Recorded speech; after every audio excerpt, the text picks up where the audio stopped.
outside, insulation. It's wet today. She's absolutely soaked. So, going to be trying and fit in some of the insulation today. Won't get it all done probably, but just want to kind of get a start on it. So yeah, here we go. What are you up to then, babe? So I'm just filling these little gaps with this recycled plastic insulation. It's really easy to just like tear as well, so you don't need any cutting apparatus. And I'm just really doing it by eye, to be honest. So yeah, just tear a bit off and then pop it in. Tear another bit off. And I think the trick with this is that you don't want to pack too much in, because you need air to get in between the layers, because it traps the air basically. Isn't that right, babe? And it keeps it warm. Traps air, keeps it warm. Traps air, keeps it warm. So yeah, just sort of like covering the gaps, but yeah, not packing it in too tight. Looking good. It's really satisfying actually. So next what I've done is I've numbered each of these panels and taken individual measurements, so then we can cut the Kingspan stuff. And then I'm going to label up the panels that we cut, 1, 2, 3, 4 and so on, just so we know which one's which. And then I'm hoping that it's going to be, the reverse is going to be exactly the same, but I am going to measure twice, cut 4 times. Measure twice, cut once. Go on. Kieran is just down the bottom of the garden cutting the insulation boards that are going to go like in these gaps here, and I am just going to fill the doors at the back with the wool.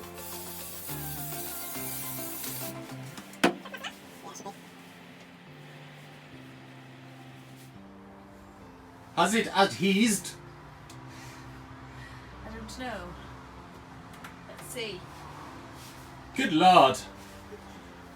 So managed to do 3 out of 4 panels, but don't have enough for the last one. So I think we will need another roll anyway, because we're going to pack out any little spaces and gaps around the boards with the wool. So we'll just have to get another roll, but I reckon we'll get through it anyway. So yeah, all good, pretty pleased with that. The glue is really sticky as well. Yeah, really sticky, so job well done.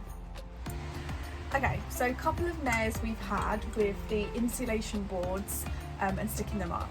So first we were measuring them a bit too big, so you really want them, you want to kind of measure the gap that you want them in and maybe pull it in slightly, so that the board sits flush to like the shell of the van, if that makes sense.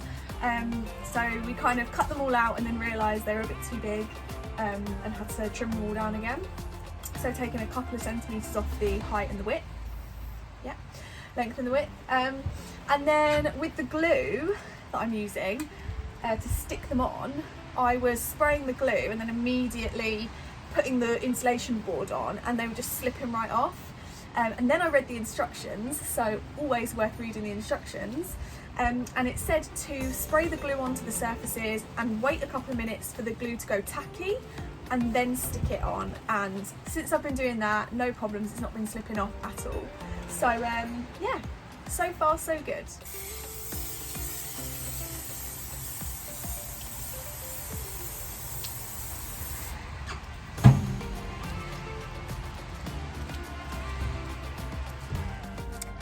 So next step of insulation is to put the vapour barrier on. And we've gone for a insulated thermawrap. So yeah, you can see that we've insulated all the inside, looking all cozy. And now this goes on to just make sure that there's no moisture. So we've got to cover everywhere that's insulated, and we've got aluminium foil tape to tape it to the van so that nothing can get through there, so no moisture can get to the insulation, because we don't want it to get all rotted and horrible. So yeah, So we have got a big roll of this stuff, as you can see, and we're just gonna make it look like a spaceship.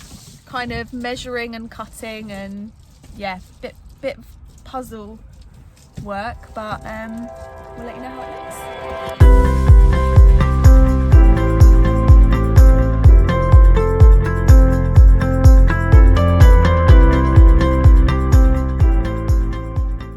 So today's job is to insulate the floor, so to create a frame for the floor and to put insulation boards down.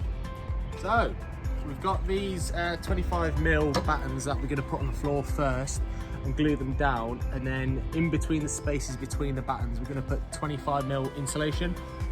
We used 50mm on the walls because of the the difference between the walls and the beams that run down the side were 50mm, so that made sense. But with the floor and the ceiling, we don't want to give away too much space. Even though it's 25mm, it, you know, every little helps.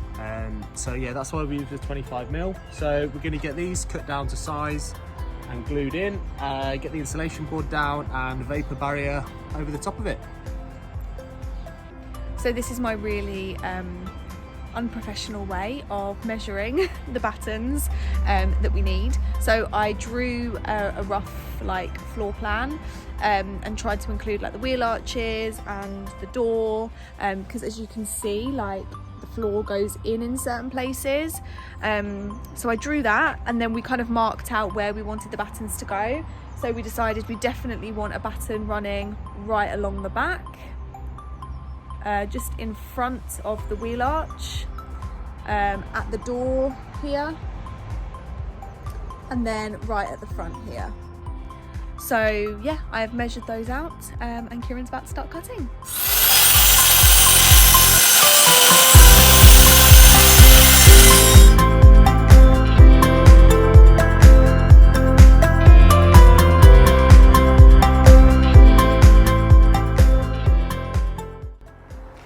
So we have cut everything to size, cut the insulation boards and the battens to size.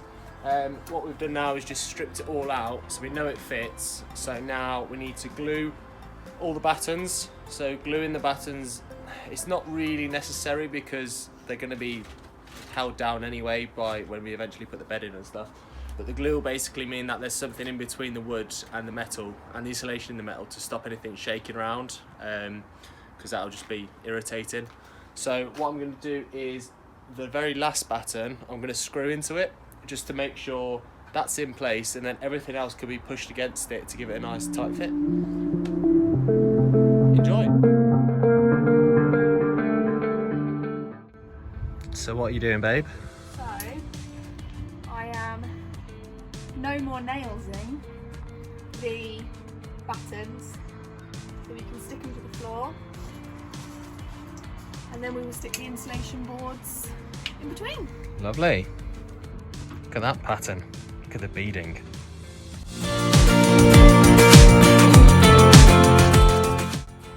So I couldn't recommend not getting this more. We bought it to basically glue everything down, but we tried to use it for the roof fan frame, but I held it on with G-clamps for about an hour, and as soon as I took them off they fell, which is not great. So if you're going to use this, do use more nails. We're just using it for the ply to act as more of a kind of barrier between the wood and the metal so we don't get vibrations, rather than an actual glue.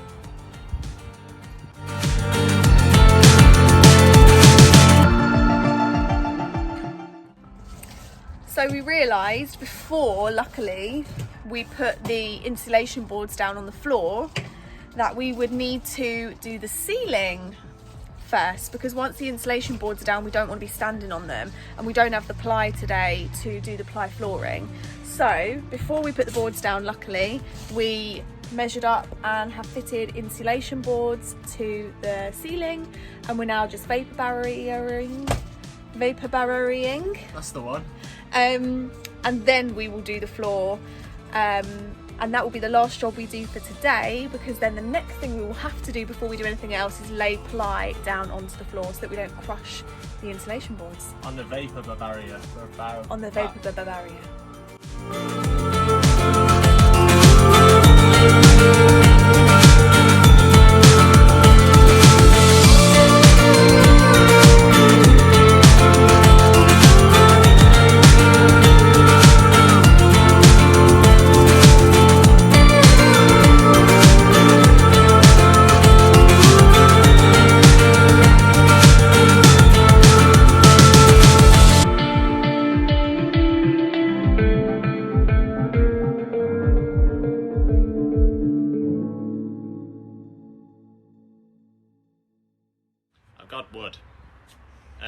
So we've finished. We have insulated her.